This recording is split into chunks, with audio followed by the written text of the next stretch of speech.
Well, in other news, Nigeria will need over $23 billion between now and 2030 to close the electricity access gap in communities. Well, that's according to the Rural Electrification Agency, which is calling for increased capital financing and investment to scale up renewable energy solutions across underserved areas. Helen Osamide Kings reports.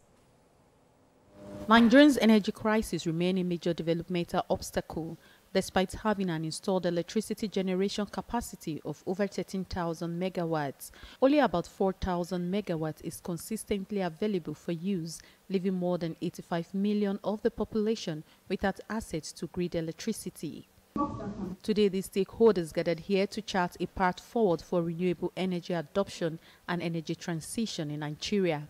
They identify complexities associated with adoption of renewable energy to bridging the gap of Nigerian energy deficits and the way forward. By 2030, we'll have 120 million Nigerians that would not have access to electricity when nothing is done. Saying that for all the technologies we have in this world, if you are taking electricity to all communities, what will now cost to take it to each of these communities, right? We need to look at how we align policies. It was identified that we have policy issues regarding renewable energy uptake. We need to align those policies as well.